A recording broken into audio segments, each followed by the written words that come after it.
नमस्कार दोस्तों, mission geography YouTube channel में आप सभी का स्वागत है। अपन ने भारत का भूगोल शुरू कर रखा है। विशेष रूप से जो पीटीटी एग्जाम होने वाला उनके लिए, फर्स्ट ग्रेड वालों के लिए बड़ा महत्वपूर्ण टॉपिक अपने शुरू कर रखा है। तो भारत के संदर्भ में अपन सामान्य जानकारी ले रहे थे और अब अपन देखते हैं जो अगला बिंदु अपना रहेगा भारत का सामान्य परिचय, उसको आगे बढ़ाते हैं। सामान्य परिचय को अपन आगे बढ़ाएंगे। आज अपन देखेंगे जैसे क्षेत्रफल है, वहाँ की जनसंख्या, इन बिंदुओं पर अपन ने चर्चा पहले कर ली थी। आज अपन देखेंगे भारत के पड़ोसी देश, उनसे संबंध किस प्रकार के है, किस तरह की सीमाएं अपने लगती है, कितनी सीमाएं लगती है, उनके संदर्भ में अपन चर्चा करने वाले हैं। तो भारत जो है, यदि अपन भारत की बात करेंगे तो भारत के पड़ोसी देशों की यदि अपन बात करें तो पड़ोसी देशों के अंदर अपन पाएंगे, यदि अपन मानचित्र लें तो अपन देखेंगे कि भारत के पड़ोसी देशों की यदि अपन बात करें तो अपन देखेंगे कि यहाँ पे अपना जो पड़ोसी देश है उसका नाम है पाकिस्तान। यहाँ जो पड़ोसी देश लगता है उसका नाम है पाकिस्तान, जिसकी भारत के साथ में जो सीमा लगती है वो 3323 किलोमीटर। कितनी सीमा लगती है? 3323 किलोमीटर।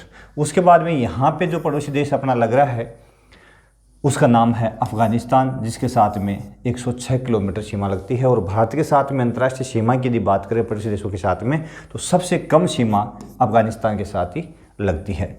ठीक है, उसके बाद में यहाँ से अपन शुरू हो जाते हैं। तो यहाँ से लेकर के और यहाँ तक अपन देखेंगे तो यहाँ जो सीमा लगने वाला जो प्रदेश है पूरा का पूरा, उसका नाम है चीन। तो उसके बीच में नेपाल आएगा यहाँ पे। तो चीन के साथ में जो भारत की सीमा लगती है वो है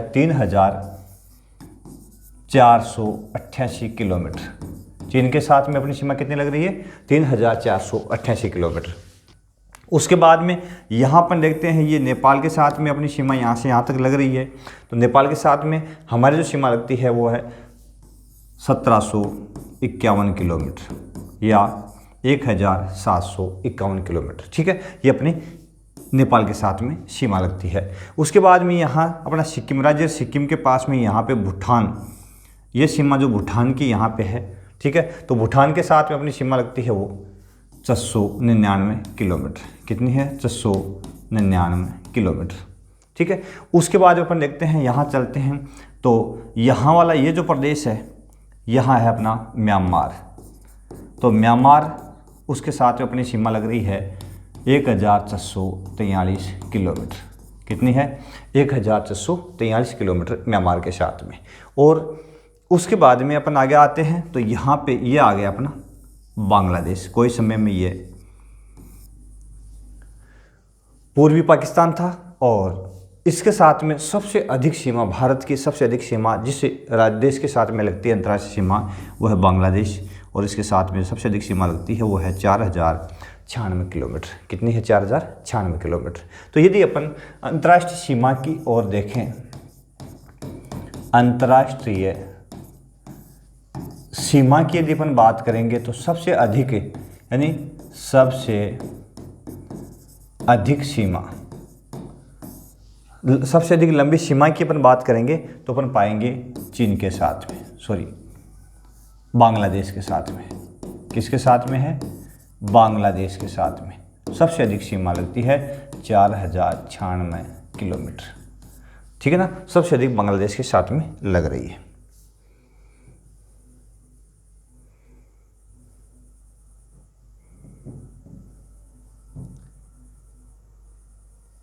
तो सबसे अधिक सीमा बांग्लादेश के साथ में। दूसरा नंबर यदि अपन लें कि सबसे अधिक सीमा बांग्लादेश के बाद में दूसरा स्थान यदि अपन लेंगे तो किसके साथ में अपनी सीमा लग रही है? तो दूसरा जो महत्वपूर्ण स्थान आता है वो है अपना चीन का। ठीक है, और चीन के साथ में भी अपनी सीमा जो है वो, ये इलाका दिखा दूं मैं आपको, ये वाली सीमा,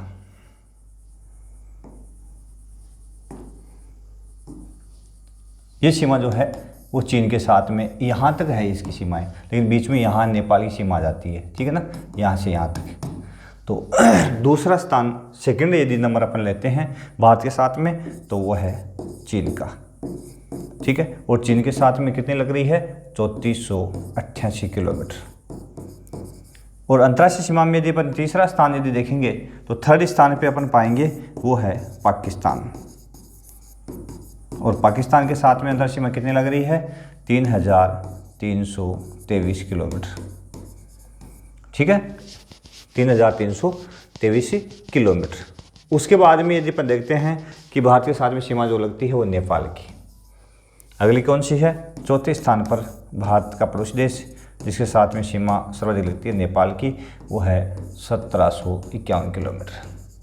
ठीक है, इस प्रकार से सबसे अधिक बांग्लादेश के साथ में 4096, उसके बाद में चीन के साथ में 3488 किलोमीटर, उसके बाद पाकिस्तान के साथ में 3323 किलोमीटर, और उसके बाद नेपाल के साथ में 1751 किलोमीटर। और न्यूनतम बात अपन करेंगे तो बात की थी अपने अफगानिस्तान की।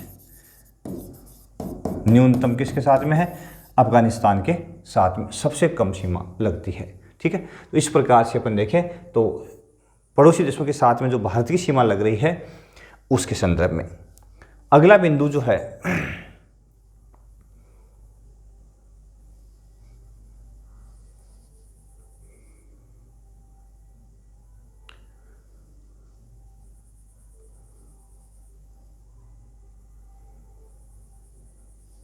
अगला बिंदु, अब देखते हैं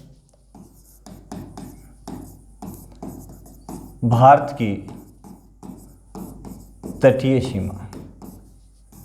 अब भारत की तटीय सीमा की यदि अपन बात करें तो तटीय स्तर जो भारत का है उस पर कौन कौन से स्टेट है। यदि अपन भारत के स्टेटों की बात करेंगे साथियों तो अपन पाएंगे कि यह भारत का प्रायद्वीपीय क्षेत्र है, और यहाँ से अपन इसकी तटीय सीमा शुरू कर दें तो यहाँ जो पहला राज्य आता है उसका नाम है गुजरात। और सर्वाधिक तटीय सीमा भारत की यदि लगती है तो किसकी है? गुजरात की, 1214 किलोमीटर। सबसे अधिक सीमा भारत की तटीय सीमा यदि लग रही है तो किसकी है? गुजरात की, 1214 किलोमीटर। ठीक है, उसके बाद में अपन देखते हैं ये गुजरात आ गया, उसके बाद में ये वाला महाराष्ट्र, उसके बाद में यहाँ पे गोवा, उसके बाद में यहाँ आ गया कर्नाटक, यानी तटीय राज्य कौन कौन से है। उसके बाद में यहाँ आ गया अपना केरल, यहाँ आ गया तमिलनाडु। ठीक है, उसके बाद में यहाँ आ गया आंध्र प्रदेश, यहाँ आ गया ओडिशा, और यहाँ वाला आ गया पश्चिम बंगाल। ये भारत के तटीय क्षेत्र है, यानी वो स्टेट है जिनकी सीमा समुद्री सीमा है, क्योंकि यहाँ अपन देखते हैं यहाँ अंडमान निकोबार द्वीप समूह भारत का द्वीपीय क्षेत्र है, अंडमान निकोबार। ये बेसिक जानकारियाँ ये अपने पास होनी चाहिए। ठीक है, यहाँ पे एक द्वीप समूह है जिसका नाम है लक्षद्वीप। ठीक है, यहाँ पे एक द्वीप समूह जिसका नाम है लक्षद्वीप। तो ये अपने पड़ोसी तटीय क्षेत्र के वो स्टेट है जहाँ जिनकी सीमा तटीय लग रही है, लगभग 6100 किलोमीटर। अब इन राज्यों के साथ में तो कितनी लग रही है? 6100 किलोमीटर। और यदि इसको लक्षद्वीप को मिला दें और अंडमान निकोबार को इसको मिला दें, प्लस इसमें कर दें लक्षद्वीप प्लस अंडमान निकोबार, ठीक है, तो ये हो जाती है 7516.6 किलोमीटर। कितनी हो जाती है? 7516.6 किलोमीटर। तो सबसे कम अधिक सीमा जो बात के अपन ने की है कि भारत के साथ में सबसे अधिक सीमा किस राज्य की है, तटीय सीमा भारत के किस राज्य की जो है सबसे लंबी है, तो वो आ गया अपना गुजरात स्टेट। कौन सा आ गया? गुजरात स्टेट। उसके बाद में यदि अन्य राज्यों की अपन बात करेंगे तो अपन देखेंगे इसमें कि आंध्र प्रदेश है,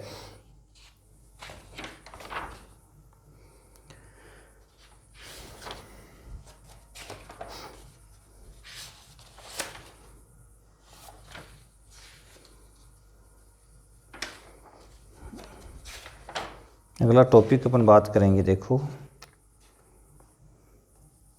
समुद्री सीमा की बात करेंगे अपन, है ना।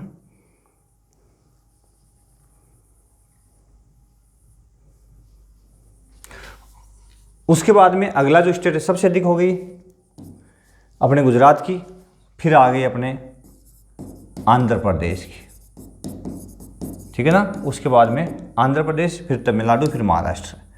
तीसरा स्थान आ गया तमिलनाडु का, चौथा स्थान आ गया महाराष्ट्र का। सबसे अधिक सीमा यदि है तो सबसे अधिक गुजरात की, उसके बाद में आंध्र प्रदेश की, और आंध्र प्रदेश का जो फिगर है वो है 973 किलोमीटर, ठीक है ना।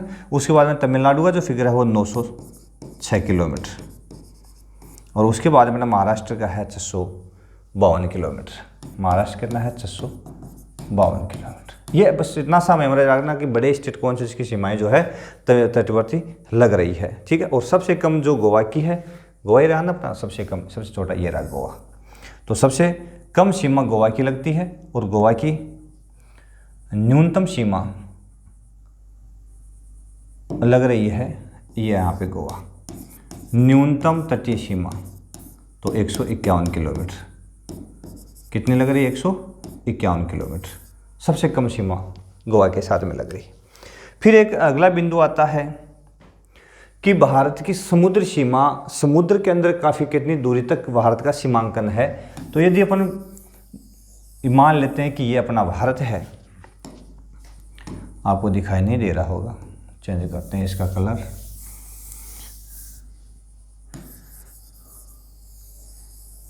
ये भारत का प्रायद्वीपीय क्षेत्र है, प्रायद्वीपीय भारत है अपना।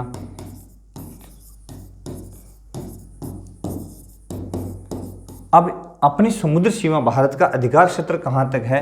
तो एक जलीय क्षेत्र के अंदर कितनी दूरी तक भारत का अधिकार क्षेत्र है? तो ये जो दूरी आती है उसका नाम है 12 समुद्री मील। 12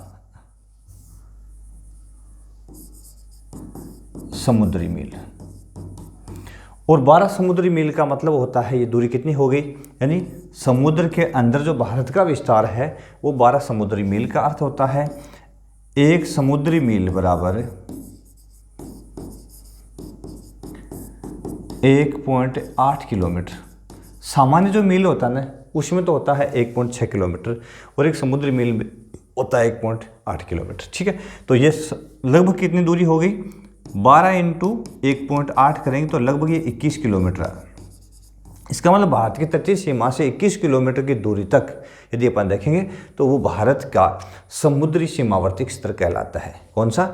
समुद्री सीमावर्ती क्षेत्र कहलाता है। 2 अन्य क्षेत्र भी इसके आते हैं जिसका नाम है, जैसे कि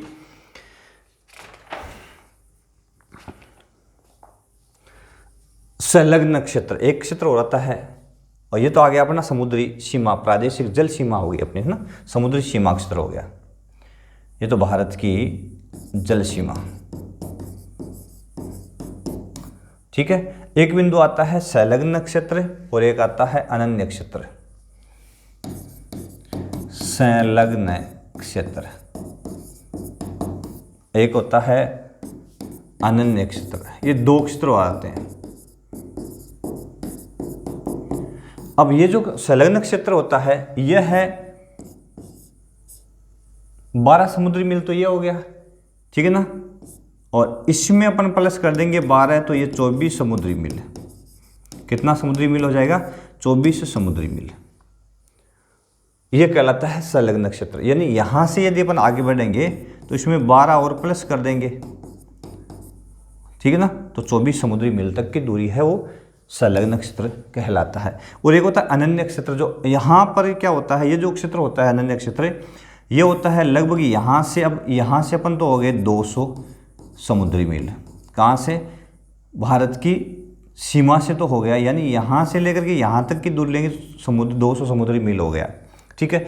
और संलग्न क्षेत्र से लेंगे तो 24 से कम कर देंगे तो 176 समुद्री मील हो गया।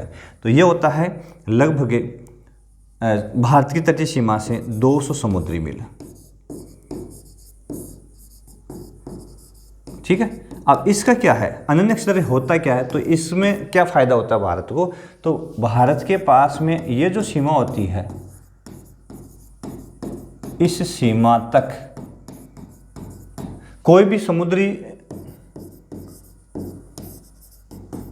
खोज कर सकता है भारत।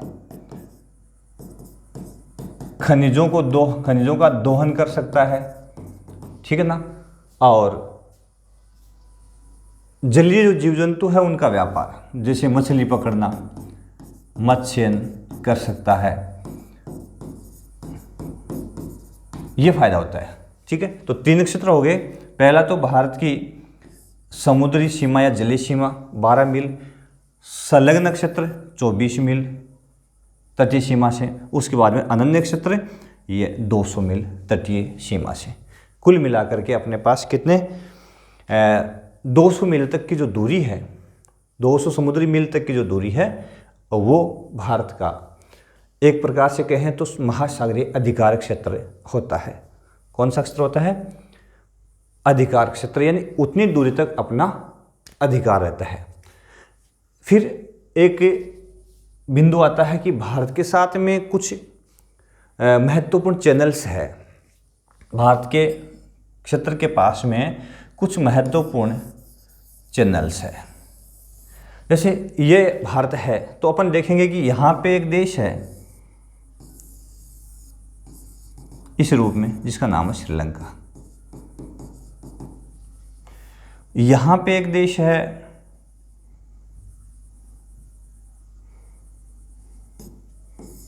इस रूप में, जिसका नाम है मालदीव।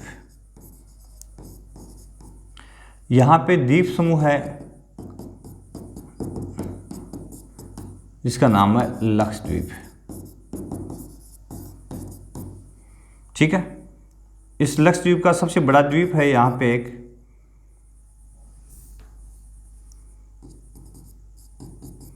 इसका नाम है मिनिकॉय, ठीक है। उसके बाद में यहाँ अपन देखते हैं तो एक द्वीप समूह है, उसका नाम है अंडमान निकोबार, और यहाँ पे एक द्वीप है जिसका नाम है निकोबार। ये भारत के प्रमुख स्थलीय क्षेत्र है, ठीक है। और कुछ खाड़ियाँ हैं, जैसे यह वाला क्षेत्र है, इसको तो बंगाल की खाड़ी अपन कहते हैं। अब आप सोचते होंगे कि बेसिक चीज़ें बेसिक है, लेकिन अपने को इनका यहाँ का जो सागर है उसका नाम अरब सागर है, ठीक है। लेकिन कुछ महत्वपूर्ण, जैसे ये वाली जो खाड़ी है इसका नाम है कच्छ की खाड़ी। कौन सी खाड़ी है? कच्छ की खाड़ी। ये वाली जो खाड़ी है, ये वाली, इसका नाम है खंबात की खाड़ी,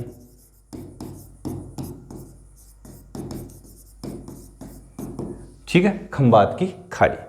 अब अपन आगे चलते हैं। ये अपना मालदीव है, ये मिनिकॉय है, ये लक्षद्वीप है, ये लक्षद्वीप है, ठीक है, एक छोटा प्रदेश है। ये अपना निकोबार है, अंडमान निकोबार द्वीप समूह है।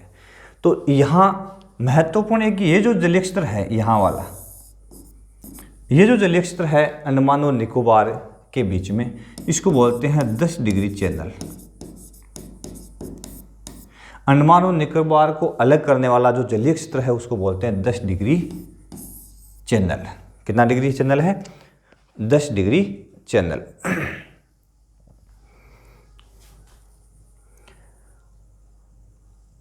उसके बाद में ये 10 डिग्री हो गया। उसके बाद में अपन देखते हैं तो अंडमान के बाद में लक्षद्वीप और मिनिकॉय को अलग करने वाला ये जो जलीय क्षेत्र है इसको बोलते हैं 9 डिग्री चैनल। यहां से प्रश्न आता है, मिनिकॉय और मालदीव के बीच में ये वाला जो चैनल है, ये जलीय क्षेत्र है, इसको बोलते हैं 8 डिग्री चैनल। समझे? मिनिकॉय, मालदीव और मिनिकॉय के बीच में जलीय क्षेत्र क्या कहलाता है? 8 डिग्री चैनल।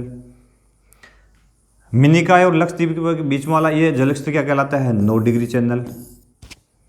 अंडमान और निकोबार के बीच वाला जलीय क्षेत्र क्या कहलाता है?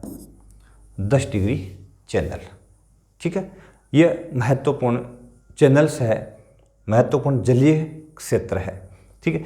अब यहाँ पे एक खाड़ी है, इसका नाम है मन्नार की खाड़ी,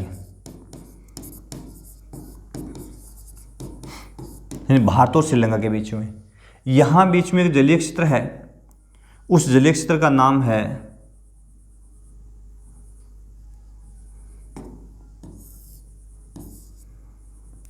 इसका नाम है पाक जल संधि, पाक जल संधि कह दो, जल डमरू मध्य,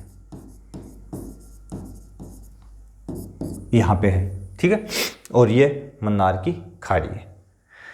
इसके अलावा अपन यदि म्यांमार की तरफ चलेंगे, ठीक है, म्यांमार और भारत के बीच में कोको चैनल है ना, यानी अंडमान निकोबार और म्यांमार के बीच में यहाँ पे द्वीप है जिसका नाम है कोको द्वीप। ये म्यांमार के अंदर में है। यहाँ इन दोनों के बीच में ये जल क्षेत्र है, इसको बोलते हैं कोको चैनल, कोको चैनल, ठीक है। और इसके अलावा एक चैनल और अपना है निकोबार और सुमात्रा के बीच में, ये अपना निकोबार है और यहां एक द्वीप समूह है सुमात्रा, जावा सुमात्रा, अपना इंडोनेशिया के क्षेत्र है ये। तो इन दोनों के बीच में, निकोबार और सुमात्रा के बीच में ये वाला जो जल चैनल है, ठीक है ना, इसको बोलते हैं ग्रेट चैनल। क्या बोलते हैं? ग्रेट चैनल, ठीक है। तो सुमात्रा और निकोबार और सुमात्रा के बीच में ग्रेट चैनल। कोको द्वीप है म्यांमार का, ये किसके अंडर में है?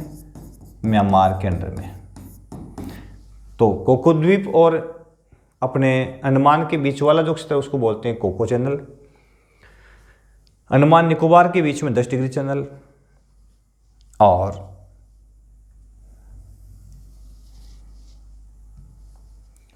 लक्षद्वीप और मिनिकॉय के बीच में 9 डिग्री चैनल, मिनिकॉय और मालदीव के बीच में 8 डिग्री चैनल। यह महत्वपूर्ण जल क्षेत्र है जो भारत के पड़ोसी क्षेत्रों में पाए जाते हैं और इनका अपना महत्व है,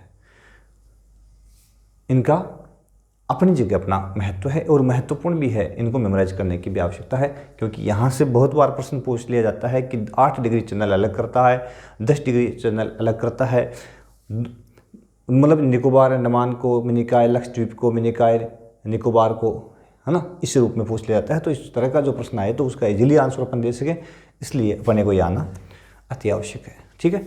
तो ये महत्वपूर्ण है अपने चैनल से। उसके बाद में अपन बात करते हैं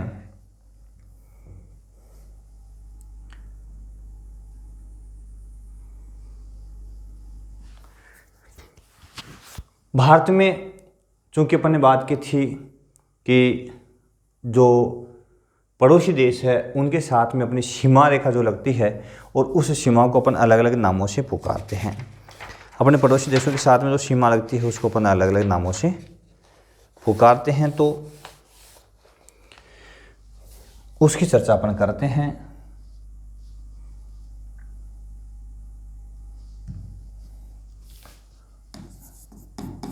भारत व पड़ोसी देशों के साथ सीमा, ठीक है। अब देखो, सबसे पहले यदि अपन देखें कि भारत और चीन, भारत व चीन के बीच, इसको अपन क्या बोलते हैं? रेड क्लिफ, सॉरी मैकमोहन रेखा। अब इसका निर्धारण कब हुआ था? इसका निर्धारण जब भारत पर अंग्रेजों का शासन था ना, 1914 ईस्वी में कर दिया गया था। और 1914 ईस्वी में भारत और चीन के बीच में जो सीमा थी उसका निर्धारण एक कमेटी ने किया मैकमोहन की अध्यक्षता में। उस रेखा का नाम ही मैकमोहन रेखा कर दिया गया और ये 1914 से मान लिया गया क्योंकि चीन की ओर से जो व्यक्ति आया था, जो इनका इंचार्ज जो भी था उस कमेटी का, तो उसने इसको स्वीकार कर लिया कि अपने बीच में ये सीमांकन हो गया है ना। लेकिन उसके बाद में चीनी सरकार है वो उसको नहीं मान रही है। लेकिन ये जो सीमा रेखा है 1914 से स्वीकृत है जब भारत पर अंग्रेजों का शासन था, ठीक है ना। उसके बाद में एक दूसरी रेखा इसकी आती है चीन के साथ में,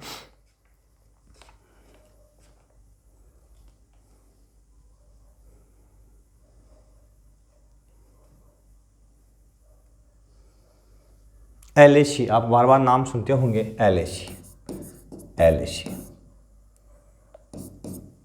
LAC जो है वो जैसे पाक अधिकृत कश्मीर जो है यानी POK व अक्साई चीन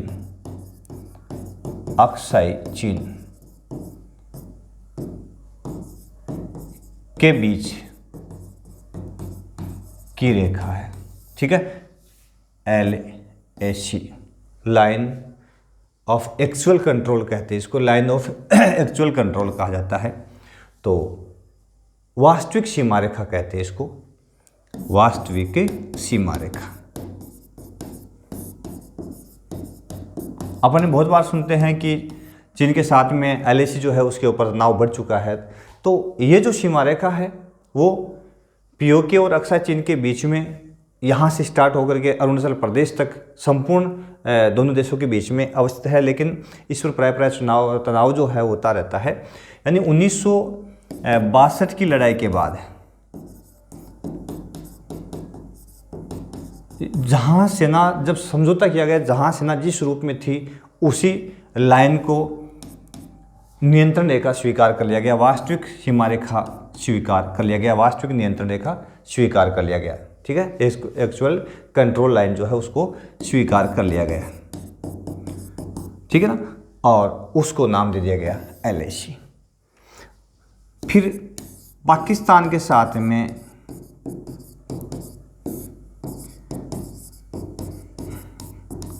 भारत की जो सीमा रेखा है उसको अपन बोलते हैं सर सिरिल रेडक्लिफ के नाम पर, क्योंकि उसका निर्धारण जो करने वाला था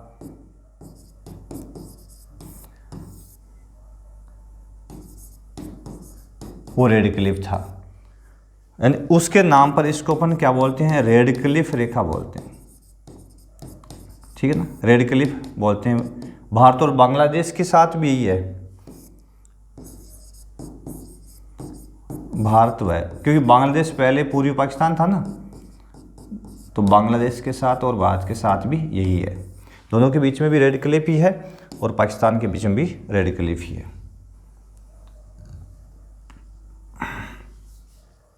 इसका निर्धारण 17 अगस्त 1947 ईस्वी को हुआ था।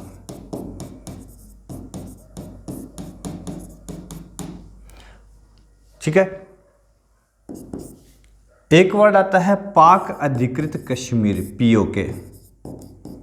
इन वर्डों को बार बार अपन पढ़ते हैं, पाक अधिकृत कश्मीर।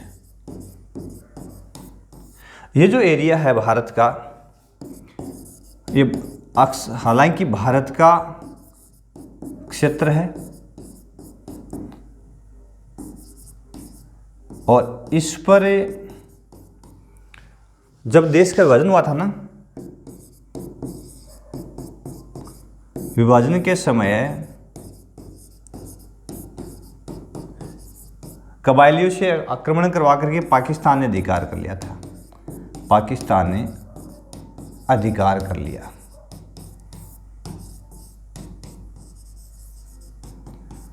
और वो अवैध है। किस तरह का अधिकार है? अवैध। ठीक है, उसको अपन पाक अधिकृत कश्मीर यानी POK बोलते हैं। भारत और पाक के बीच में एक सीमा रेखा है जिसका नाम है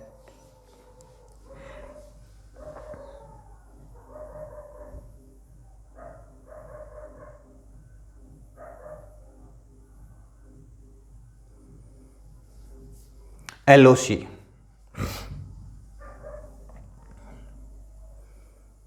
एक भारत और पाकिस्तान के बीच में LOC, ठीक है।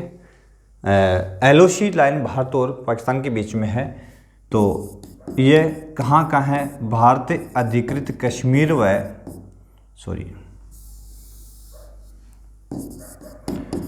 भारत के लद्दाख व पाक अधिकृत कश्मीर के बीच,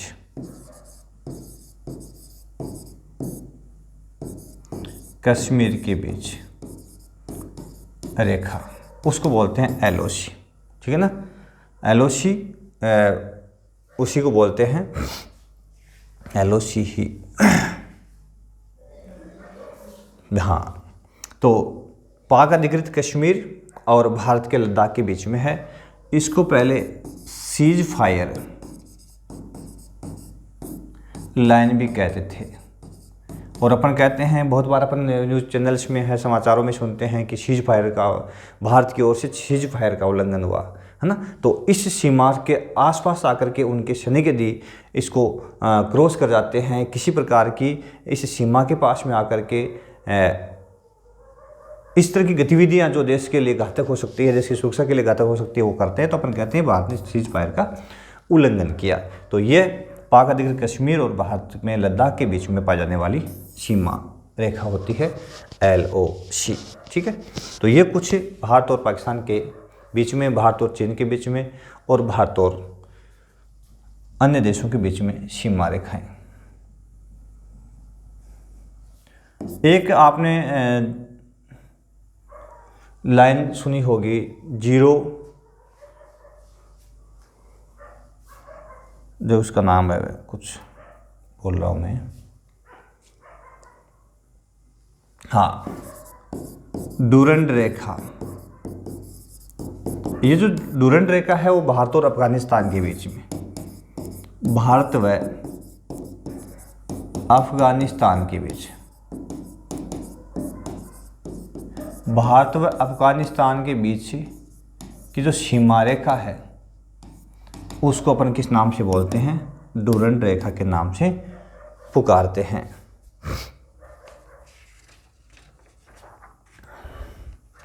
एक लाइन साथी और थी, अभी जो बोलता हूं मैं,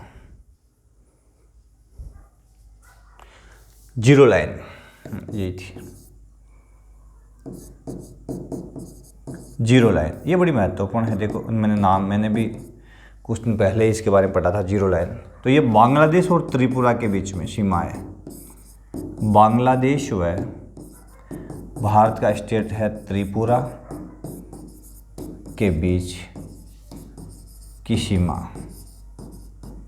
रेखा, इसको जीरो लाइन के नाम से पुकारते हैं।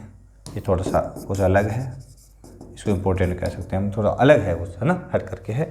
तो भारत और त्रिपुरा के, उसमें बांग्लादेश और त्रिपुरा के बीच की जो सीमा रेखा है उसको जीरो लाइन के नाम से पुकारा जाता है। तो ये भारत और उसके पड़ोसी जो क्षेत्र है उनके बारे में, ठीक है। राज्यों के बारे में 28 राज्य भारत के हैं, 8 केंद्र शासित प्रदेश है, वो पहले मैंने बता दिया था। दमन दीव और दादरा नगर हवेली को मिलाकर के एक कर दिया गया, और कश्मीर, जम्मू कश्मीर को तोड़ करके लद्दाख और जम्मू कश्मीर 2 केंद्र शासित प्रदेश बना दिए गए थे। तो राज्य 28 रह गए, वरना 29 होते, और केंद्र शासित प्रदेश है दोनों को मिलाने से 9 होते, लेकिन 8 रह गए, ठीक है। तो इस प्रकार से ये भारत का एक सामान्य परिचय था। और अगला बिंदु भारत संदर्भ में भारत के भौतिक स्वरूप की बात अपन करेंगे। अगले भारत का भौतिक स्वरूप, इसकी चर्चा अगले वीडियो में अपन करेंगे। तो आप ज़रूर देखते रहिए हमारा मिशन जियोग्राफी यूट्यूब चैनल। आपके लिए बहुत ही फायदेमंद हो सकता है, महत्वपूर्ण हो सकता है, क्योंकि बेसिकली जानकारियाँ जो है बहुत ही आने वाले जो कॉम्पिटिटिव एग्जाम्स हैं उनके लिए बड़ी महत्वपूर्ण होती है। तो ज़रूर आप पढ़ें हमारे मिशन के साथ में। हमारा मिशन है आपको संपूर्ण भूगोल तक पहुँचाना। बेसिकली हर एक सब्जेक्ट के, हर एक टॉपिक, जियोग्राफी के हर एक टॉपिक तक अपन पहुँचने की कोशिश करेंगे। तो ज़रूर आप जुड़े और अपने चैनल को लाइक शेयर सब्सक्राइब जरूर कर लें और शेयर करते रहे, ताकि अपने मिशन का फ़ायदा से अधिक लोगों के पास में पहुंच सके। बहुत बहुत धन्यवाद। देखते रहे मिशन जियोग्राफी। थैंक यू भाई।